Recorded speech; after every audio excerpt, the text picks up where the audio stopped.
Hello, my name is Emma Witkin. I'm recording this for Mammalogy Bio 321. I'm in section 3, so that's the lab that meets from 3 to 6. The species that I have been assigned is the American badger. The American badger is in the order Carnivora, the family Mustelidae, and the genus Taxidae. The scientific name for this species is Taxidae taxus. So this is an American badger. They can get up to 75 centimeters in length and up to 7.2 kilograms. They have short limbs and heavy-set, stocky bodies. Some diagnostic features of the American badger specifically is that they have long guard hairs that are a mix of black, brown, or white, which gives them a grizzled appearance. They also have very distinctive facial characteristics. They have a specific white striped pattern on their face, with one white stripe extending down their body. So badgers are in the family Mustelidae, along with otters, weasels, wolverines, etc. There are currently 11 species of badgers, and this poster shows the current species of badgers as well as some of the extinct species of badgers along the bottom. And the American badger is this one here. Another species of badger that I wanted to show is the European badger. And the way to distinguish the European badger from the American badger is that the European badger has much darker fur, and specifically it has black fur on its chest rather than tan fur, which the American badger has. The American badger is found in the Nearctic biogeographic region. They range across most of the US, excluding the East Coast, and they also range into parts of Canada. They can be found in almost all of California, except the northernmost North Coast area. The habitat of the American badger is that they prefer open areas like grasslands, meadows, brush areas, desert scrubs, and parks and farms. They're very rarely found at high elevation or in areas of dense forests. So they like a range that has a lot of small rodents and prey and loose soil so that they can build their underground dens. The dens that the American badger builds are generally about 4 to 10 feet deep and 4 to 6 feet wide. And the female American badger will build a few different dens connected by an underground network so that she can keep her young in the dens and protect them from other predators. The American badger is a carnivore. Their most common prey is small rodents like ground squirrels, mice, and rats, and they also eat snakes. Additionally, they will eat ground nesting birds, lizards, amphibians, and fish.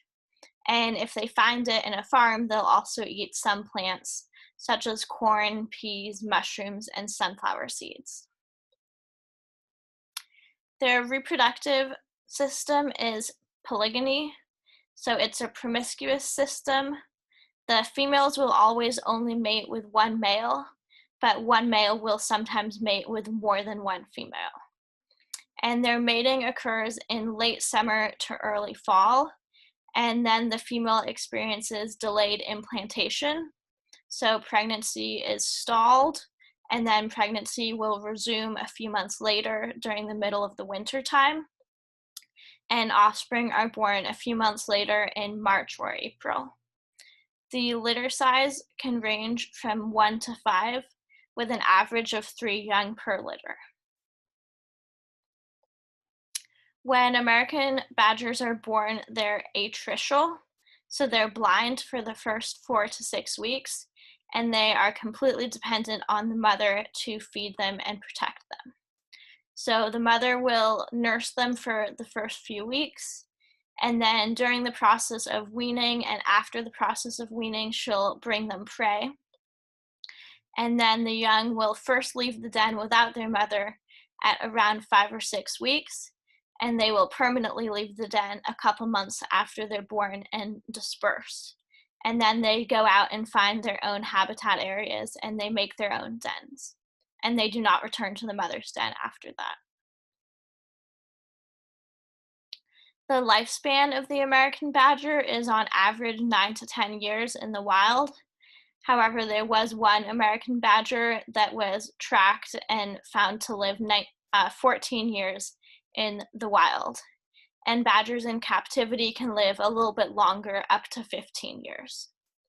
So some of the causes of death of the American badger, they do have a few natural predators, such as coyotes, wolves, bears, and pumas.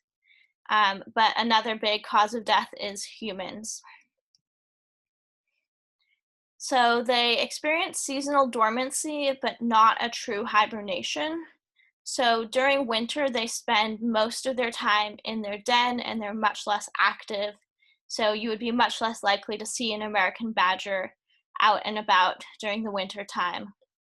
They do go into a torpor, so their torpors can last up to 29 hours, and then they will leave their den for short periods of time to go and try and hunt when the temperature goes above freezing.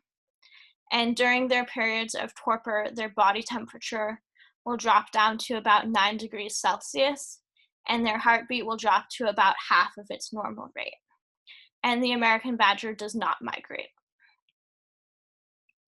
So in Canada, the American badger is listed as an endangered species, and some of the main threats to the Canadian populations of American badgers is habitat loss and roadkill. There's no federal protected status of the American badger in the US. However, there are a couple of states that have put their own protected statuses on the American badger. So in both California and Indiana, they are a species of special concern. There are a lot of human interactions with the American badger. Their pelt has been hunted, or I mean, they have been hunted for their pelts. And pelt sales are legal in all US states except Indiana. The pelt is usually used for brushes, so their fur will be made into like paintbrushes or shaving brushes. They also have interactions with farmers because they tend to go onto farms to look for food, and sometimes they can damage farm equipment because they'll burrow into it, and they can also get into the crops and eat the crops. So there are conservation concerns with farmers putting out traps or poison and killing American badgers. They do provide an ecological service to humans. They are a key predator of rattlesnakes and help keep those populations of snakes in check. And they also keep prey populations like small rodents from becoming overly abundant. For my fun facts, I wanted to talk about how you could identify if an American badger had been present in an area. So 3 ways to identify if they were present is their den, their tracks, and their scat. So as I talked about a little bit, their dens, the entrance tends to be about 6 to 10 inches by 7 to 10 inches. And then there's a deeper underground structure, but you wouldn't be able to see that. And so their tracks, they have 5 digits on both their front and hind limbs, and their front paws are much bigger than their hind paws. And the scat can vary, but it generally has a kind of twisted or braided look to it, and it has a strong smell to it. So if you come across a scat with a strong smell that has that twisted pattern, it might be an American badger. Here are some of the sources that I used. And these are the rest of the sources. So again, that was the American badger. Its scientific name is Taxidae taxus. Thank you.